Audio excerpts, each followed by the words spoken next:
Welcome to the President's Diary, a weekly program where we highlight the work of His Excellency Dr. Mohammed Irfan Ali. President Ali says the accreditation of Mr. Juan Manuel Pino Vasquez as Chilean ambassador to Guyana is timely as the two countries are preparing to commemorate 50 years of bilateral relations. The head of state made this statement following the accreditation ceremony on Monday at the office of the President.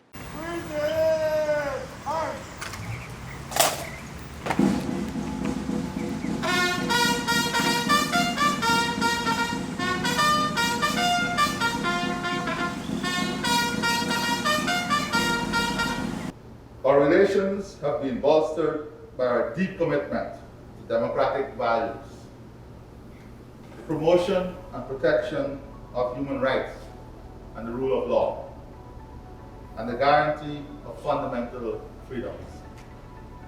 We are also enjoined in our commitment to respect sovereignty and territorial integrity of states and sanctity of treaties.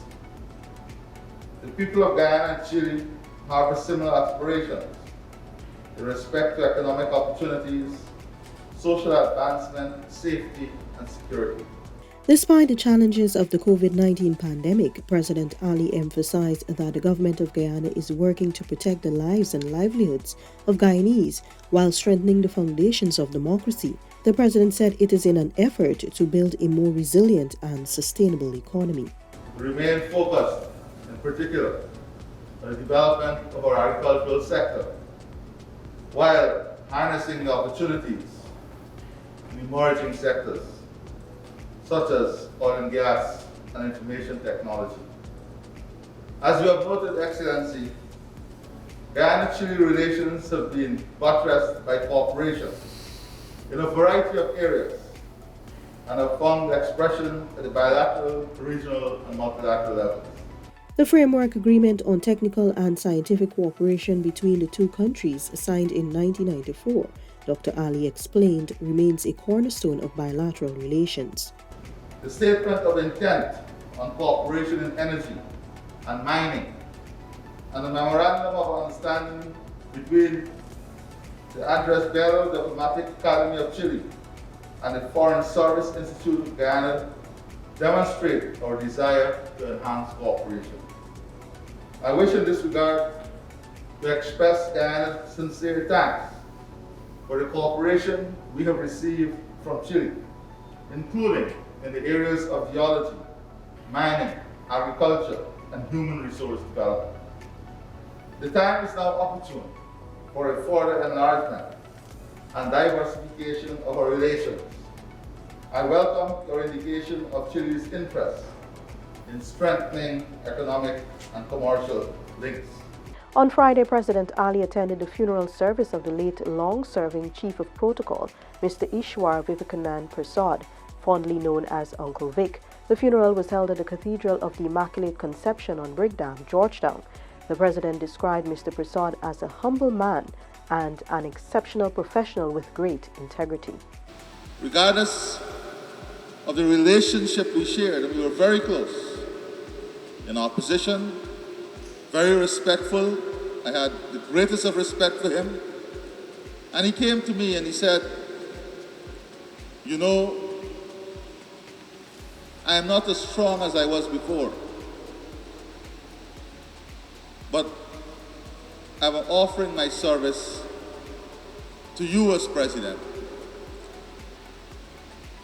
He didn't sit in the office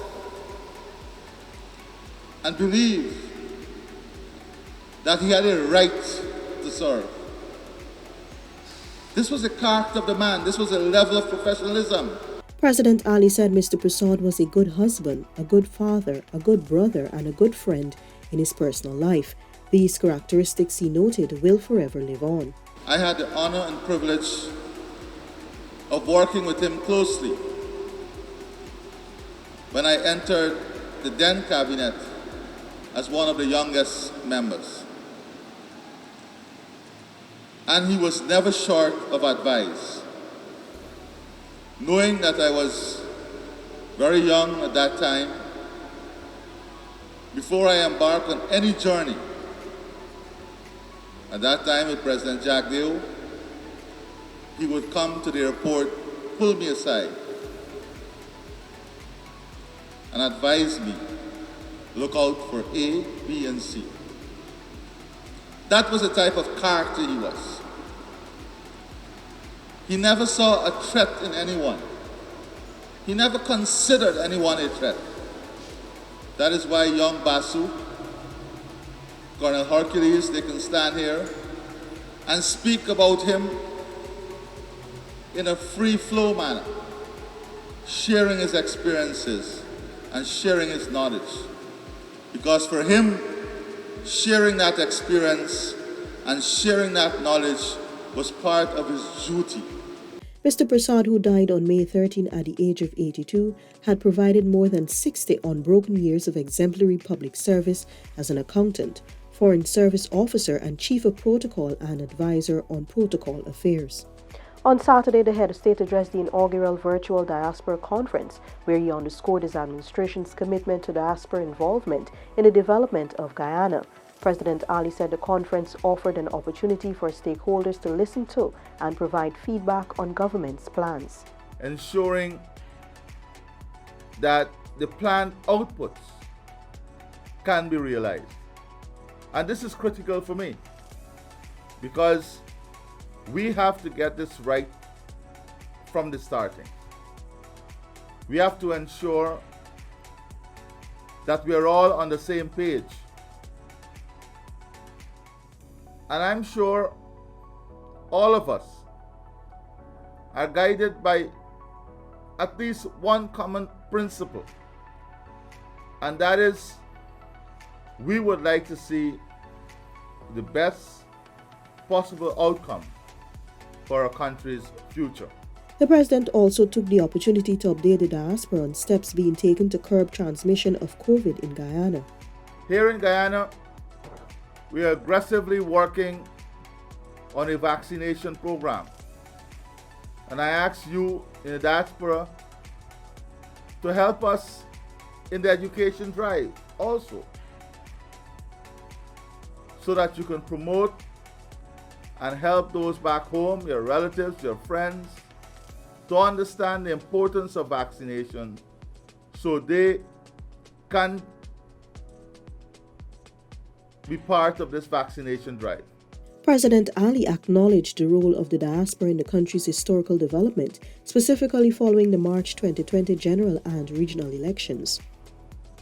Your role in securing our democratic values, your role in securing the rule of law cannot go understated.